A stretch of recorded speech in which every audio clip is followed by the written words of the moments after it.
하루살이와 같은 절실한 믿음을 회복하자라는 제목으로 제가 말씀 전하겠습니다. 여러분, 하루살이 인생이라는 말이 있습니다.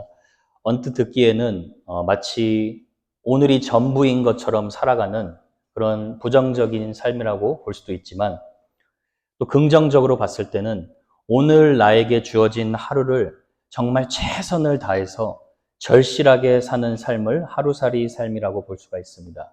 저도 제 인생을 돌이켜 봤을 때 하루살이와 같이 절실한 마음으로 살아가던 시절이 있었는데요. 그때가 제가 아마 20대 초반에 예수님을 뜨겁게 인격적으로 만난 때였습니다. 그때 하나님이 얼마나 제 마음을 절실하게 하셨는지, 가령 제가 누구랑 대화하기로 약속을 정해서 이렇게 맥도날드에 가기 전에 무슨 기도를 하냐면, 하나님, 제가 이 만남 가운데 꼭 필요한 말을 할 수 있도록 도와주시고, 꼭 하나님이 대화 가운데 분별해서 들을 수 있는 길을 허락하여 주시옵소서, 그렇게 기도하곤 했습니다. 또 하루를 시작할 때 운전대를 잡으면서도 하나님, 오늘 꼭 제가 복음 전할 기회를 허락하여 주시옵소서, 그렇게 기도하면 하나님이 그날 정말 복음을 전할 기회를 열어주셔서 복음을 전하게 하시는 그런 놀라운 역사들을 체험하곤 했습니다. 그만큼 제가 하나님을 향한 절실함이 있었는데, 제가 오늘 이 말씀을 드리는 이유는 오늘 본문에도 보면 정말 하루라도 하나님이 도우시지 않는다면 살아갈 수 없는 절실한 한 사람을 소개하고 있습니다. 그 사람의 이름은 여러분이 잘 아시는 바와 같이 바디메오입니다. 바디메오는 앞을 보지 못하는 소경이고, 그리고 하루하루 먹을 것을 동정하며 살아가는 거지였습니다. 이 말씀은 사실 여러분이 너무나 잘 아는 스토리인데요. 그런데 제가 이 말씀을 묵상하면서 하나님, 이 바디메오가 눈을 뜨게 되는 그냥 치유의 기적을 가르치는 그 말씀이 아니라, 하나님 오늘 이 시간에, 하나님 지금 이 시즌에 이 본문 말씀을 통하여서 우리 교회에게 해야 할 하나님의 말씀을 전하게 해주십시오, 그렇게 기도했는데 하나님이 제가 새벽 기도하는 가운데 중요한 깨달음을 주셨습니다. 그게 뭐냐면, 시대가 시대인 만큼 저와 여러분이 하나님을 향하여 하루살이와 같은 절실한 믿음을 회복해야 될 때다라는 것이었습니다. 여러분, 저는 저와 여러분이 마지막 때에 하나님의 손에 권능 있게 쓰임받는 공동체가 되기를 원합니다. 그런데 하나님은 어떤 성도를 쓰실까요? 하나님은 어떤 공동체를 쓰실까요? 모든 것에 익숙하고 능수능란한 성도가 아니라 마치 오늘을 여러분이 미국 오셨을 때 처음 살아가는 자처럼 정말 아무것도 모르는 맹인의 심정으로 하나님을 철저히 신뢰하는 그런 하나님의 사람들을 쓰실 줄로 믿습니다. 저는 하나님께서 이 말씀을 주신 이유를 분명히 확신하고 있습니다. 하나님이 저와 여러분을 사용하시기를 원하십니다. 그래서 간절한 믿음을 회복하시기를 원하십니다. 혹시 여러분 중에 내 신앙이 조금 이전보다 더 식었거나 뭔가 모르게 다운되신 분들이 있으면, 여러분 오늘 하나님을 더 간절하게 찾을 수 있는 역사가 여러분의 삶에 일어나기를 축복합니다. 저는 오늘 이 말씀을 통해서 우리의 영혼에 던져야 할 3가지 질문을 여러분과 함께 살펴보려고 합니다. 첫 번째, 우리가 던져야 할 질문은 이것입니다. 나는 지금도 주님을 간절하게 찾고 있는가? 여러분, 이 질문에 대한 가장 중요한 의미는 이것입니다.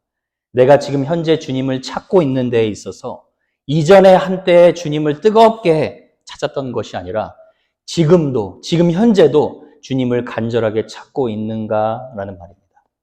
여러분, 제가 왜 이 질문을 했는지 본문 말씀 46절을 한번 살펴보도록 하겠습니다. 46절을 한번 같이 읽어보겠습니다. 시작. 그들이 여리고에 이르렀더니 예수께서 제자들과 허다한 무리와 함께 여리고에서 나가실 때에 디메오의 아들인 맹인 거지 바디메오가 길가에 앉았다가, 여러분 지금 예수님과 제자들이 여리고라는 도시에 이르렀습니다. 여리고는 예루살렘 그 십자가 죽음의 여정에 있는 그 길을 향해 가는 마지막 거쳐야 할 도시입니다. 그래서 오늘 본문 말씀에 보면 예수님께서 여리고에서 머물지 않으시고 여리고에서 나가는 길이라고 이렇게 표현을 하고 있습니다.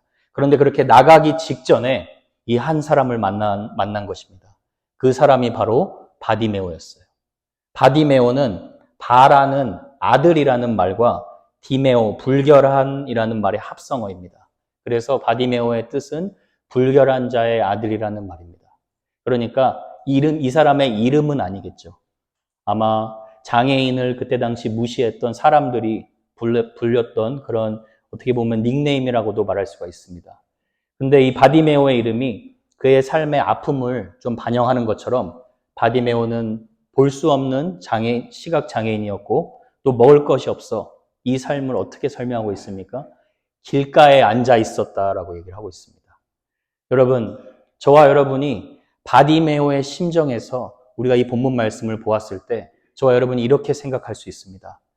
우리가 바디메오와 같은 환경에서 살아간다면 당연히 절박해질 수밖에 없겠지. 물론 일리 있는 말입니다, 여러분. 척박한 환경 속에서 자라나는 나무가 더 깊은 뿌리를 내리고 더 좋은 목재가 되는 것처럼 편안하고 익숙한 환경에서 사는 것보다 어렵고 힘든 환경에서 하나님을 더 신뢰하는 경우가 많습니다. 그런데 여러분, 중요한 것은 이것입니다. 우리가 절실한 심정을 가지기 위해서 우리가 환경을 바꾸어서 절실한 환경에 사는 것이 답이 아니죠. 왜냐하면 환경을 주관하시는 분은 하나님이시기 때문이죠. 중요한 것은 저와 여러분이 물어야 할 것은 이것입니다. 나는 이전에도 그렇고 지금 혹시 내가 편안한 환경에 사는 시즌을 지나가는데도 그렇고 나는 현재 지금 주님을 간절히 찾고 있느냐라는 것입니다. 오늘 본문 안에 바디메오 고백 속에 바디메오가 자신의 환경을 변화시켜달라고 하지 않고 가장 먼저 바디메오가 뭐라고 고백하는지 여러분 47절을 한번 보십시오. 47절에 이렇게 나오죠.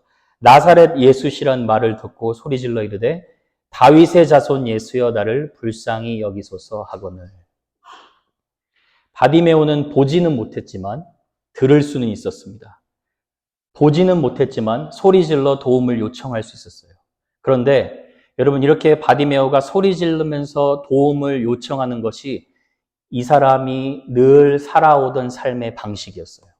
그런데 오늘 본문 말씀 보면 어떻게 나오냐면 나사렛 예수시란 소리를 듣고 이제 사람에게 동냥하며 소리를 지르며 도움을 구하는 것이 아니라 이제 예수님께 도움을 구한다는 거예요. 어떻게 소리쳤어요? 다윗의 자손 예수여 나를 불쌍히 여기소서. 여러분 다윗의 자손이라는 이 칭호는 예수님이 나의 구원자라는 것을 믿는 신앙 고백을 말합니다. 바디메오가 얼마나 예수님에 대해 이해하고 소리질렀는지는 우리가 알 수 없습니다. 그런데 중요한 것은 바디메오는 내가 이제는 사람들이 던져주는 저 동전에 불쌍히 여김을 받는 삶이 아니라 예수님이 나를 불쌍히 여겨주시면 내가 이렇게 절망적인 삶을 살아가는 거 달라질 수 있을 거야. 이 소망을 가진 이 결의를 보여주고 있습니다. 여러분 한번 생각해 보세요. 바디메오가 가장 먼저 할 수 있었던 말이 소경으로서 예수님 눈을 뜨게 해주세요라고 할 수도 있었고 거지로서 하나님 돈을 줘서 제가 이 거지에서 벗어날 수 있는 삶을 주십시오라고 외칠 수도 있었어요.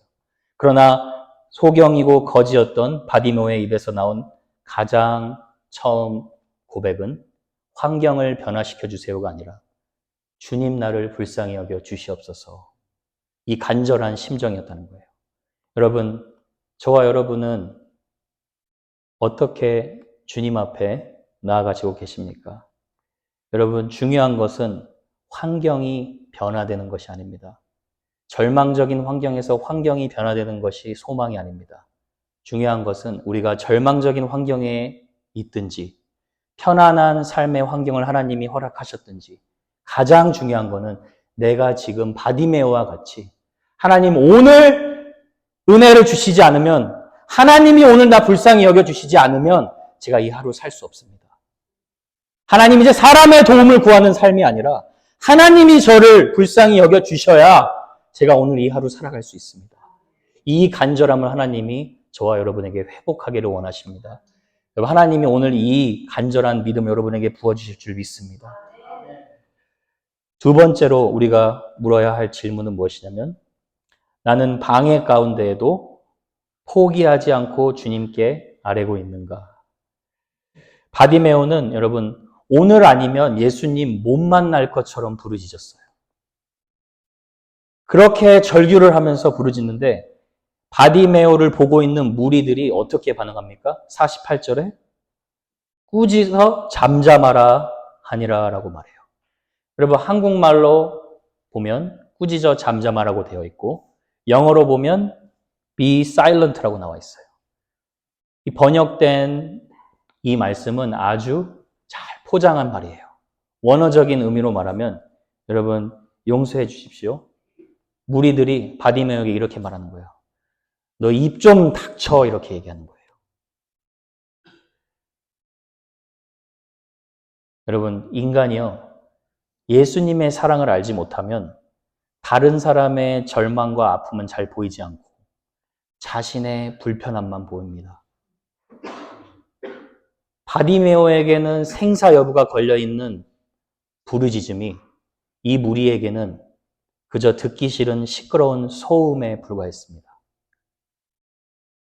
그러나 바디메오는 어떻게 기도했습니까? 더욱 크게 소리질러 이르되 다윗의 자손이여 나를 불쌍히 여기소서. 주변의 방해에 아랑곳하지 않고 주님께 더 간절히 부르짖었어요. 여러분 우리가 기억해야 할 것이 있습니다.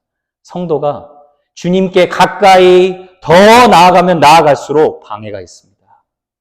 사탄은요, 성도가 정말 주님의 십자가의 길을 가려고 결단하고 부르짖기 시작하면 방해합니다. 분주하게 합니다.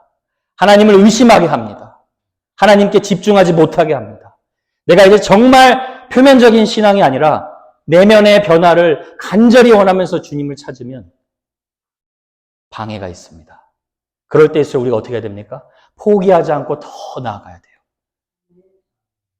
지금 여러분 가운데 혹시나 그런 방해를 받고 계신 분이 있다면 포기하지 말라는 거예요. 더 크게 소리질러 주님께 나아가라는 거예요. 다니엘 10장에 보면 여러분 다니엘이 기도를 합니다. 그리고 나서 천사가 다니엘의 기도 응답을 가지고 오죠. 하나님의 사랑을 받은 너 다니엘아, 내가 너에게 온 시간이 지체된 이유가 있다라고 얘기를 하죠. 3주나 21일 동안 지체가 됐다고 얘기를 해요. 왜냐하면 내가 기도 응답을 가지고 오는데 사탄이 방해했다고 얘기를 해요. 그래서 미가엘 천사장이 나를 도와서 내가 이제서야 응답을 가지고 왔다라고 얘기를 합니다. 여러분, 사탄은요, 하나님께서 우리에게 주시는 기도 응답을 빼앗아갈 수가 없어요. 여러분이 기도한 것은 하나님이 반드시 응답해 주십니다. 그런데 사탄은 기도를 아예 못하게 합니다. 기도하지 못하게 하고 잠자는 성도로 살게 합니다. 여러분 신앙생활 하다 보면 기도가 잘 터지지 않을 때가 있죠. 저도 새벽 기도 때 항상 부르짖는 기도가 터지는 것만은 아닙니다. 때로는 침묵으로 기도하기도 하고 때로는 제가 기도할 수 없이 신음하면 성령께서 말할 수 없는 탄식으로 저를 같이 도와주시는 것을 좀 느낍니다. 뭔가 기도를 하는데 허공에다가 대고 말하는 것 같은 그런 답답함을 느낄 때도 있습니다. 근데 그럴 때 여러분 포기하지 말고 10분만 더 앉아 있어야 돼요. 포기하지 않고 5분만 더 앉아서 기도해야 합니다. 그러다 보면 어느 순간 하나님이 하늘문을 열어주시고 우리에게 기도의 영을 부어주실 줄로 믿습니다. 여러분 포기하려고 할 때 더 기도해야 합니다. 왜냐하면 우리의 기도 반드시 응답되기 때문입니다. 여러분 저는 여러분 삶에 맹인이 지금 예수님을 향하여 간절히 부르짖는 이 모습이 저와 여러분의 인생에 계속해서 하나님이 부어주시는 은혜가 되기를 축복합니다. 지금 여러분이 생각하는 고민하는 그것들 가지고 포기하지 말고 주님께 부르짖을 수 있기를 바랍니다. 왜 하나님이 오늘 이 말씀을 저에게 주셨습니까? 맹인을 치유하신 기적을 봐라. 예수님 대단하신 분이다. 이 말씀이 아닙니다. 지금 우리에게 하나님이 주시는 말씀, 너 맹인의 심정으로 나에게 다가와라. 너 맹인의 심정으로 나를 찾으라. 그것을 회복하라는 말이에요.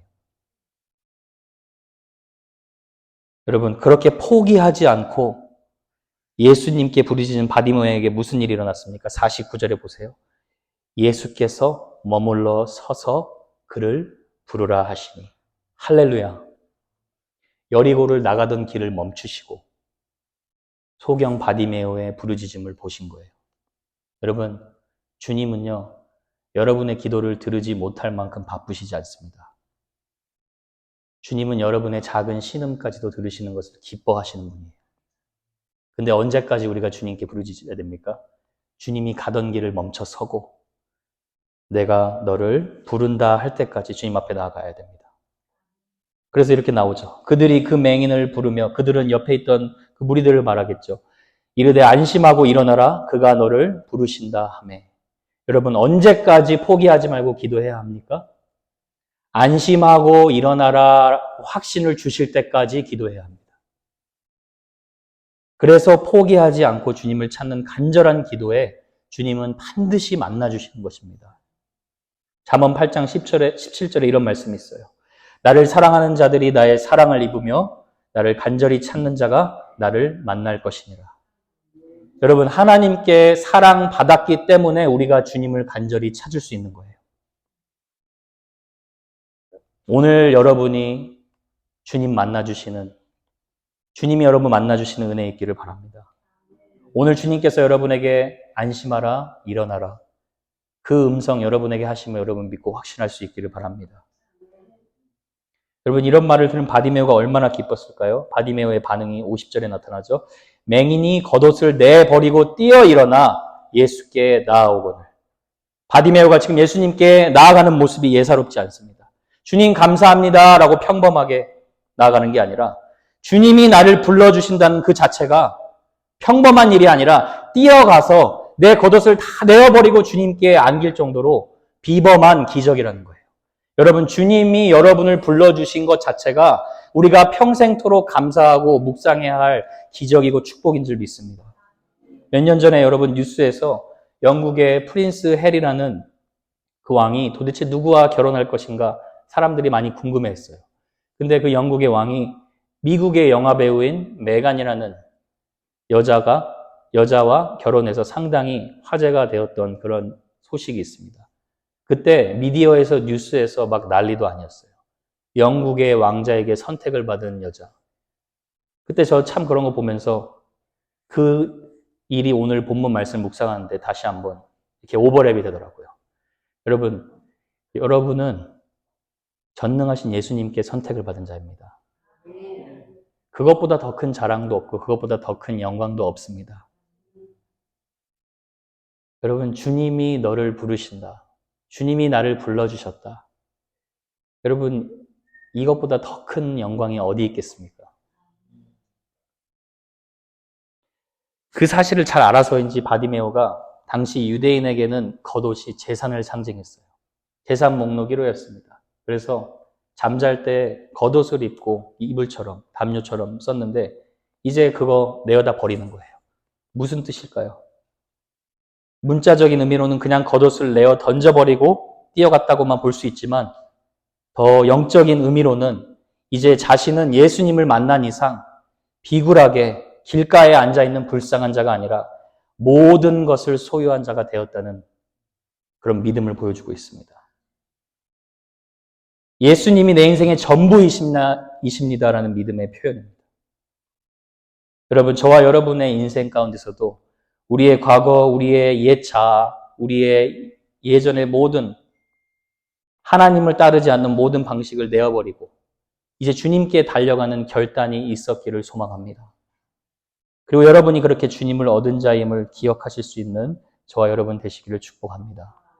여러분, 오늘 혹시나 아직 내 겉옷을 내어버리지 못하고 질질 끌려가는 그런 안타까운 신앙생활을 하시는 분이 혹시 계시다면 이제 바디메오처럼 주님이 그저 나에게 좋은 도덕적인 레슨을 하시는 한 지도자가 아니라 다윗의 자손 주님이 나의 전부십니다. 그렇게 고백할 수 있는 결단의 시간이 되시기를 축복합니다. 마지막으로 던질 질문입니다. 나는 주님께 구체적으로 기도하여 응답을 받고 있는가?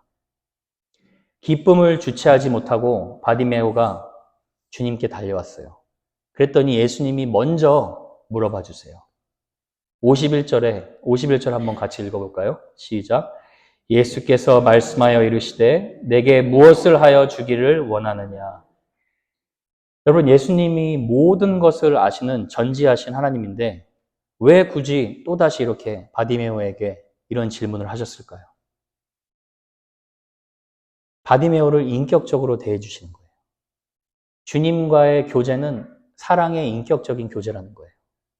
여러분, 저와 여러분이 하나님과 동행하는 그 여정은 주님과 주고받는 대화가 있고 주님께서 물어보시고 내가 반응하는 동행의 사랑의 동행이라는 거예요. 하나님을 믿는다는 것은요, 하나님이 우리를 일방적으로 명령하시고 우리가 맹목적으로 복종하는 그런 관계가 아니라는 거예요. 하나님과 사랑을 하라는 거예요. 하나님과의 교제가 깊어지라는 거예요. 하나님이 물어봐 주시고 또 들어주시고 반응해 주시고 우리 가운데 그렇게 함께 해 주신다는 사랑을 바디메오에게 보여주고 싶어서 이걸 물어본 거예요. 여러분, 창세기 18장에도 보면 아브라함이 하나님께서 소돔과 고모라를 멸망시키겠다고 하나님께서 얘기하실 때 아브라함이 계속 물어보죠. 하나님, 의인과 악인을 함께 멸하시겠습니까? 그때 하나님이 얘기하시죠. 아니야, 내가 멸하지 않을 거다. 하나님, 의인이 45명만 있어도 멸하지 않을 것입니까? 멸하지 않을 거야. 그랬더니 아브라함이 하나님, 제발 이번만 용서해 주십시오. 제가 감히 다시 한번 하나님께 물어봅니다. 그러면 40명이면요. 멸하지 않을 거야. 30명이면요. 계속 물어봅니다. 여러분, 하나님은 이미 소돔과 고모라를 멸망하시기로 결정하셨어요. 그런데 아브라함의 말을 계속 들어주고 있어요. 주님, 이번에 물어보는데 또 화내지 마십시오. 그리고 10명은요. 다 들어주시죠. 그리고 저는 이 마지막 창세기 9절이 참 은혜가 되더라고요. 18장 33절에 여호와께서 아브라함과 말씀을 마치시고 가시니 아브라함도 자기 곳으로 돌아갔더라. 여러분, 하나님 입장에서는 아브라함이 물어보는 질문 너무나 하찮은 질문이에요. 근데 그게 아니라는 거예요. 하나님은 저와 여러분이 하는 모든 기도의 소리를 듣기를 기뻐하시는 분이라는 거예요. 그래서 여러분, 이렇게 바디메오에게 예수님이 또다시 물어보는 거예요. 알고 계신데 너 내가 무엇을 하기를 원하느냐? 너 내가 무엇을 해줄까? 왜요? 이제는 너가 사람의 불쌍욕을 받는 게 아니라 내가 너를 사랑한다는 것을 너가 또 한 번 확인하기를 원한다. 그것을 알려주시려는 거예요. 바디메오가 조금의 주저함도 없이 단번에 대답을 해요. 선생님, 보기를 원하나이다. 여러분, 우리가 여기서 바디메오의 입장에서 한 가지 배워야 할 것이 있어요. 하루하루 절실한 마음으로 주님을 간절하게 찾는 자들은 내가 하나님께 무엇을 구하는지 구체적으로 알고 구하는 자들이에요. 하나님을 향한 소원이 있는 자들이에요. 하나님을 향한 꿈이 있는 자들이에요. 예수님이 여러분 오늘 이 자리에 오셔서 저와 여러분에게 너 내가 무엇을 하기를 원하니? 라고 물어보면 주님, 제가 그거 생각 안 해봤는데요. 제 생각해보고 주님 내일 한번 다시 찾아와 주시겠어요? 이러면 되겠습니까, 여러분? 너 내가 무엇을 해주기를 원하니? 하나님, 말씀이 꿀송이처럼 다룰 수 있도록 말씀과 사랑에 빠지게 해주십시오. 하나님, 내 옆집에 저 마이클 형제에게 복음 전해서 이 영혼이 구원받을 수 있도록 도와주십시오. 너 내가 무엇을 하여 주기를 원하니? 하나님, 제 영혼 소생시켜 주시고 제 믿지 않는 가족들 구원해 주십시오.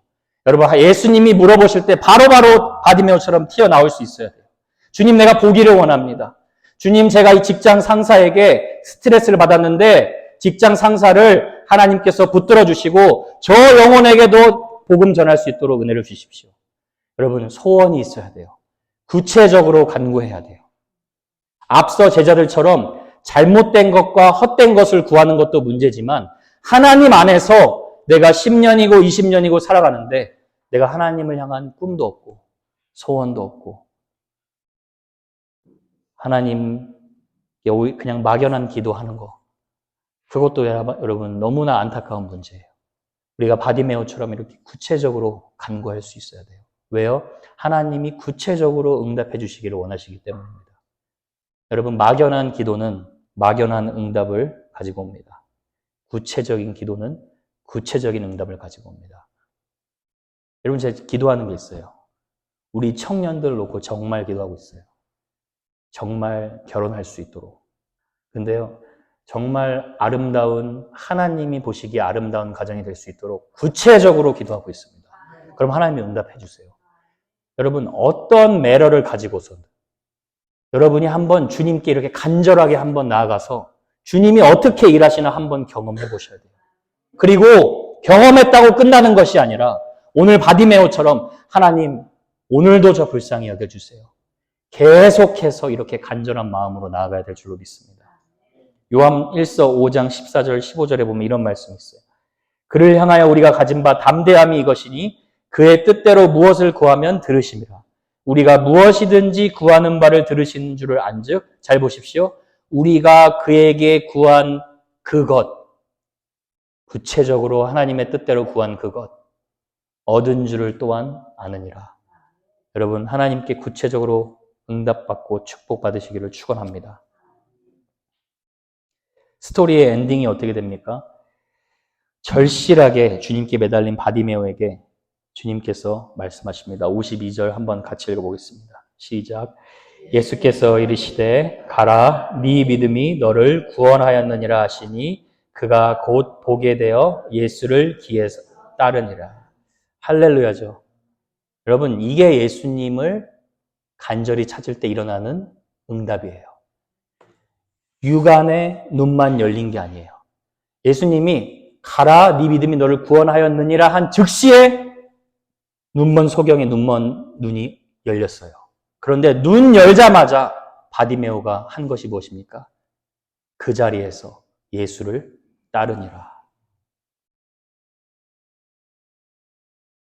여러분, 우리의 영안이 열리면 예수님을 따르게 됩니다. 바디메오는 육의 눈만 열린 게 아니에요. 길과 진리와 생명 되신 예수님을 따르게 된 거예요. 여러분, 영안이 열려야 예수님에 대한 가치가 보이기 시작합니다. 영안이 열리면 여러분, 정말 하나님의 나라를 위해 내가 한번 목숨 걸고 주님 한번 찾아보자. 이런 마음이 생깁니다. 절실해집니다. 겸손해집니다. 또 다른 바디메오를 찾기 시작합니다. 내 주변에 바디메오가 보이기 시작합니다. 사람들에게 동정을 구하고 돈에게서 행복을 찾으려고 하고 명예에게서 행복을 찾으려고 하고 권력으로 행복을 찾으려고 하는 불쌍한 바디메오들이 보이기 시작해요. 그리고 가서 예수님을 전하게 됩니다. 영안이 열리면요, 여러분, 예수님의 사랑이 여러분에게 충만하게 지금 임하고 있음을 믿습니다. 여러분, 바디메오의 스토리는 그저 소경이 눈을 뜨게 된 기적 스토리가 아닙니다.